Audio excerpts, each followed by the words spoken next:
Several people that I subscribe to have recently made videos about war, which have also touched on post-war policies. Mr. Cropper, Beethoven 7th, Qtron Man, Danny Dan Danikins. In those videos there were a couple tangential issues related to occupation that I commented on that I just want to repeat here in a video, because I think that there are some particular errors that are being repeated that aren't informed by history. So I want to highlight this. About 2.5 years ago, I dealt with this topic of occupation in a video titled State Department Failures Cause Iraqi Injustice. Therefore, I referenced that as a more complete discussion of this topic in that particular context.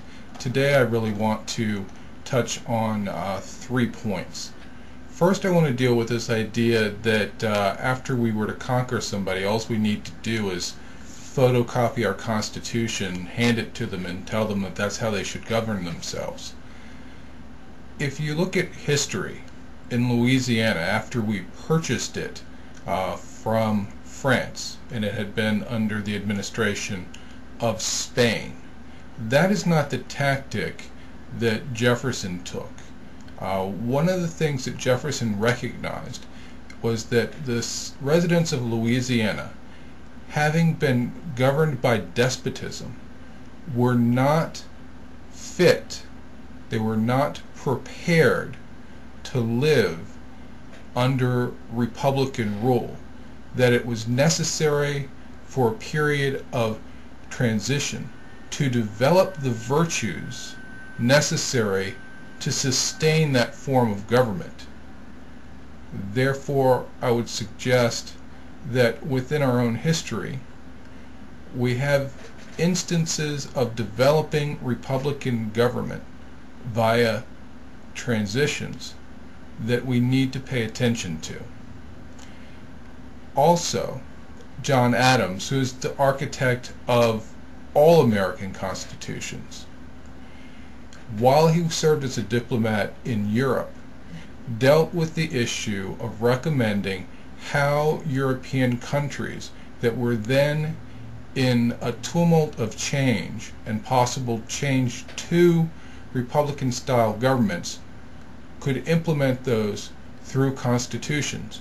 One of the things that he discussed was the need to look at the facts, the actual context within a given country, and adapting the principles of the American constitutional system of republicanism, separation of powers, with how that would be implemented in the actual context of a particular country, so that there can be some variance.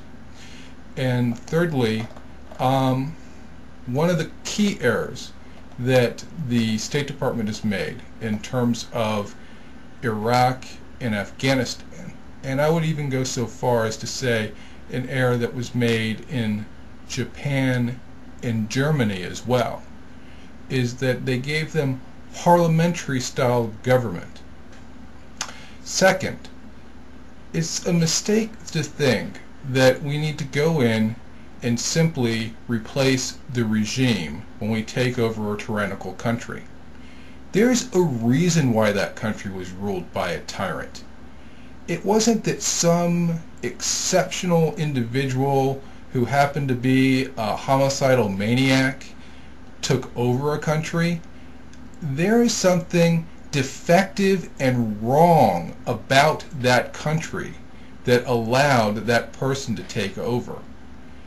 The citizens of that country cumulatively lacked the virtues necessary to sustain a Republican government.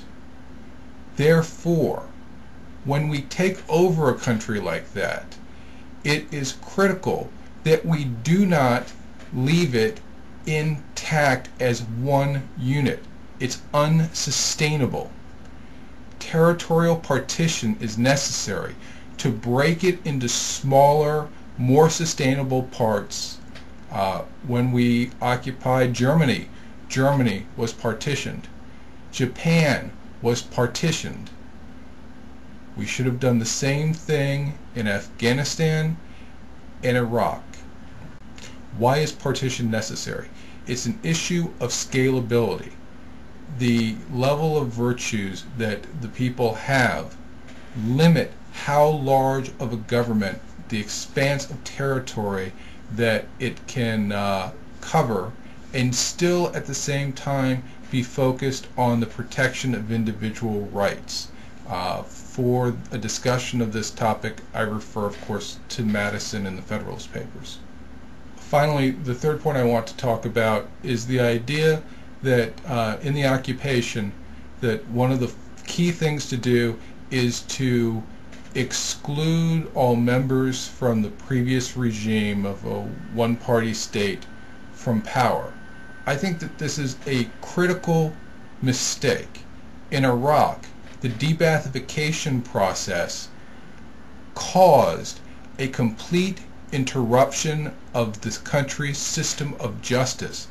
They could not administer criminal law because of eliminating the entire judicial and legal profession.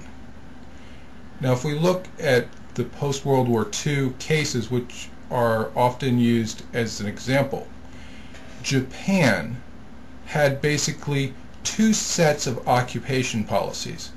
There was a set of occupation policies at the beginning in which basically New Deal efforts were attempted to be imposed upon Japan, including the complete demilitarization of the government.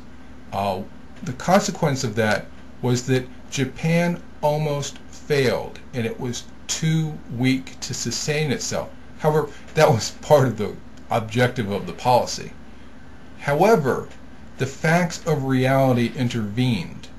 When China was taken over by the communists, the United States recognized that a sustainable government was necessary in Japan.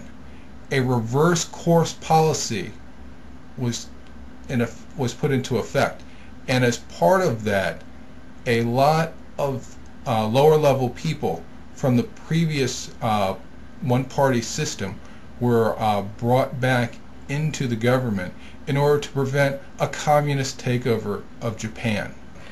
In the case of Germany after the war, I recall an instance of Patton being grilled about maintaining in public offices. I think it was related to the phone company, which was a state organ at that time. Former Nazis in jobs there. And what he referred to is the fact that if you could find somebody that wasn't a former Nazi that could do the job, that he would put them in place. In a totalitarian one-party state in which an expansive government controls a lot of essential functions that should probably be privatized, technical and competent and capable people are going to be part of that system. If you exclude everybody from the former party from public offices, you are excluding capable and competent people and only including people of opposition that have no experience, which would lead to a failing government. So in summary, 3 quick points. Post-war occupation constitution requires much more than just giving them a copy of our own. Second, that when we conquer a tyrannical government, we need to eliminate the country as a single entity. We need to partition the territory. And finally, that we should not wholesale get rid of former party members in a one-party totalitarian state, as will eliminate competency as well.